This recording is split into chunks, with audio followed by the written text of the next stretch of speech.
Radio Kédou, le journal.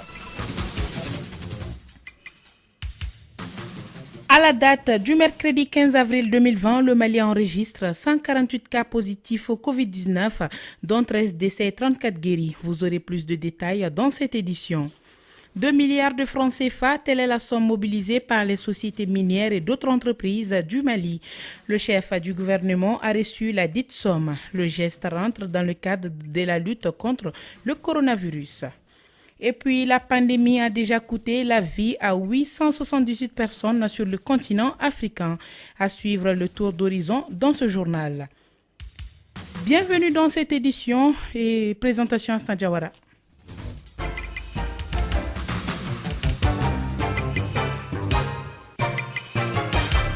Bonjour à toutes et à tous. 148 personnes sont déclarées positives au Covid-19. Il y a eu 13 décès et 34 guéris à la date du mercredi 15 avril 2020.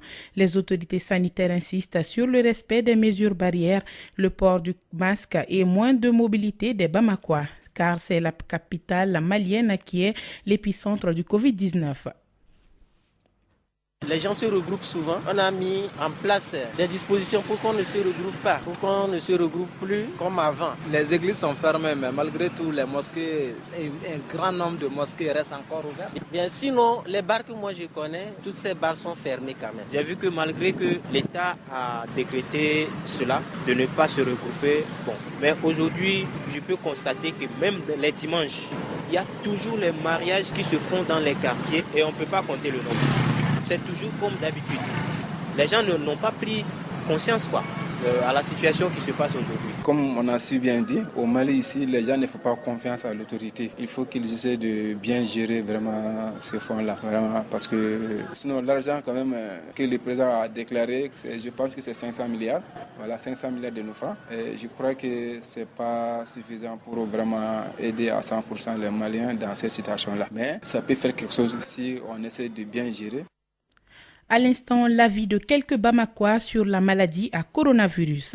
Près de 2 milliards de francs CFA, c'est le montant que les sociétés minières et d'autres entreprises ont remis au chef du gouvernement dans le cadre de la lutte contre le Covid-19. Cette somme est mise dans le fonds de solidarité de lutte contre le coronavirus au Mali. Écoutons respectivement le patron de B2Gold, Mohamed Diarra, et le premier ministre Boubou Cissé.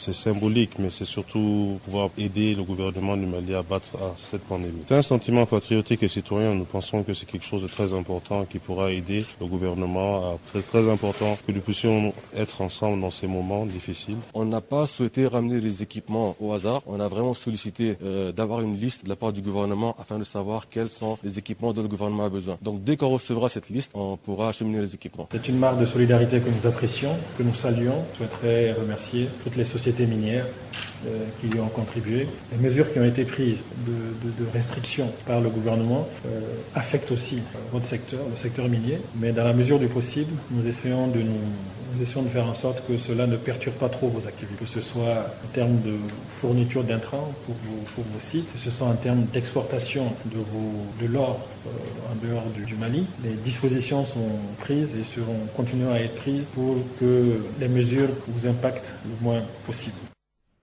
C'était à l'instant Dr Boubou Cissé et Mohamed Diarra, patron de B2Gold. À la suite d'une série d'activités de sensibilisation et d'information sur la prévention du Covid-19, le ministère de la Promotion de la Femme, de l'Enfant et de la Famille lance un appel. À travers ce message, le secrétaire général du dit ministère invite la population au respect strict des mesures barrières. Chaga Magassa est au micro de Fonta Diakité.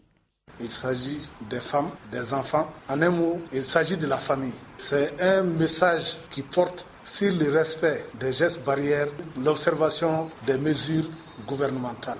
Ces mesures visent vraiment à limiter la propagation de la maladie. Et aujourd'hui, je pense qu'avec l'arrivée de la maladie dans notre pays, on va de plus en plus vers le port des masques. Donc c'est pour éviter qu'on capte la maladie et que par la suite on la transmette. Donc il faut que nous soyons moins mobiles, il faut que nous soyons derrière les mesures gouvernementales, il faut que nous soyons vraiment stricts dans l'observation des gestes barrières. C'est laver régulièrement les mains, utiliser les gels hydroalcooliques, tousser ou éternuer dans son coude, porter les masques. À la date d'aujourd'hui, c'est vraiment notre combat quotidien. Il faut que, à travers les messages, à travers la sensibilisation, qu'on parvienne à réduire, si possible même, à éliminer la maladie du coronavirus dans notre pays.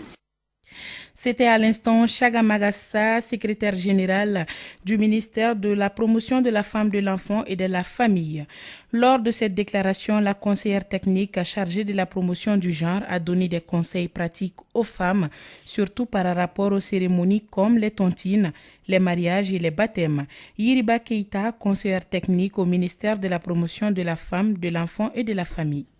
Ce que nous demandons à nos sœurs, c'est de diminuer la taille de nos événements sociaux, tels que les mariages, les baptêmes et les cérémonies de funérailles. Maintenant, nous demandons à nos sœurs de limiter ces participants à au moins 50 personnes et de respecter la distanciation, d'adopter les mesures barrières, à savoir le lavage des mains au savon, au gel ou au gel alcoolique, de porter les bavettes, d'externuer ou de tousser dans le coude. On veut aussi rappeler nos sœurs sur nos tontines, nos arabani, nos ténéni.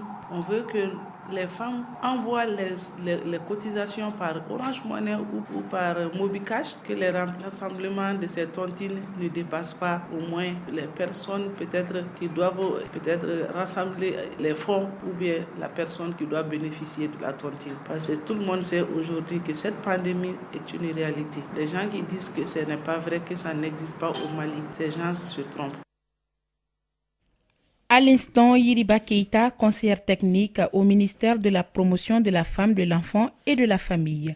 Les pharmacies restent accessibles aux populations, c'est ce que dit l'Ordre des pharmaciens du Mali. Les pharmacies ouvriront aux heures habituelles et fermeront à 21h afin de respecter le couvre-feu en vigueur. Plus de précisions avec Aliou Badrawad, président de l'Ordre des pharmaciens. Je vous informe que depuis que l'institution du couvre-feu, qui a limité les heures d'ouverture des officines de pharmacie de 6h du matin à 21h, que notre mesure a été prise. Ça veut dire que les officines de pharmacie doivent être ouvertes selon le décret qui institue le couvre-feu de 6h du matin à 21h. Nous, au niveau de l'ordre, nous avons fait de communiquer où nous avons demandé à nos confrères de respecter les heures de couvre-feu, c'est-à-dire de faire en sorte que le personnel puisse regagner leur domicile avant 21h. Donc, de commencer à libérer les personnes à partir de 20h, 20h30 pour ceux qui sont pas loin de la pharmacie et pour ceux qui sont loin de la pharmacie, de les libérer à 20h pour qu'ils puissent regagner leur domicile. Covid ou pas, je pense que nous avons l'obligation d'assurer l'accès aux produits et aux médicaments pour la population, en tout moment et à tout lieu, et même le soir pour des sessions d'urgence. Donc pour cela, nous avons des officiers de garde de soir qui continuent à faire la garde. Dans toutes les communes, il y a des officiers de garde de nuit, au minimum 2 ou 3. Donc je rassure la population aujourd'hui pour dire que, contrairement à tout ce qui s'est dit, les officines de pharmacie restent ouvertes de 6h du matin à 21h selon l'esprit, le décret institutionnel de couvre-feu. À l'instant, Aliou Badrawad, président de l'Ordre des pharmaciens. Le Mali enregistre 23 nouveaux cas de coronavirus. Nous recevons Nana Samake dans ce studio. Bonjour Nana. Bonjour Astan Diawara, bonjour à tous. Comme vous venez de le dire, à ce jour, jeudi 16 avril 2020, les services de santé ont enregistré 23 nouveaux cas de coronavirus et 0 décès qui se répartissent comme suite. Région de Kaya, soit Kaï Lafiaboukou 3 cas et Yelimane 1 cas. La région de Mopti a enregistré 5 cas, soit 4 à Douanza et 1 cas à Sévaré. À Gao, on a enregistré 1 cas, soit dans la ville de Gao. Ainsi, le district de Bamako a enregistré 13 cas qui se répartissent comme suite. 4 cas en commune 1, 1 cas en commune 2, 1 cas en commune 3, 2 cas en commune 4, 3 cas en commune 5 et 2 cas en commune 6. À ce jour, le nombre de cas positifs enregistrés au Mali est de 171, dont 13 décès pour un total de 34 patients guéris du Covid-19. La prise en charge des autres patients se poursuit. La recherche continue aussi pour retrouver toutes les autres personnes contacts. Le ministère de la Santé et des Affaires sociales invite donc les populations à rester sereines et à respecter les mesures de prévention. Merci Nana Samake pour toutes ces explications.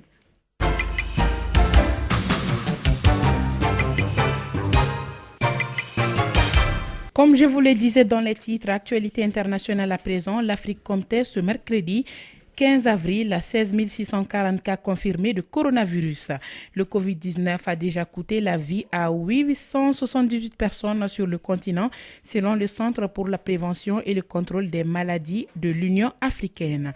L'Afrique du Sud, l'Égypte et l'Algérie ont dépassé la barre des 2000 cas. Puis viennent dans l'ordre le Maroc, le Cameroun, la Tunisie, la Côte d'Ivoire et le Ghana. Les ministres des Affaires étrangères du G5 Sahel se sont réunis mercredi soir par visioconférence. Pour leur première réunion depuis le début de la pandémie du Covid-19. Pour les pays du G5 Sahel, la pandémie du coronavirus est désormais l'ennemi numéro 1 avant le terrorisme. Pour y faire face, l'organisation régionale compte sur la prévention et sur l'équipement des hôpitaux. Plus de 70 millions d'Américains attendent le chèque de $1 200 promis par l'administration fédérale, une allocation votée fin mars par le Congrès dans le cadre de la loi de sauvetage de l'économie. L'envoi des chèques pourrait être retardé par une requête du président américain qui souhaite que son nom y apparaisse. Et voilà, 13h passées de 11 minutes. Fin de ce journal. La mise en onde a été assurée par Abou Tioté Touré. Présentation Astan Diawara dans un instant. Votre chronique Elect.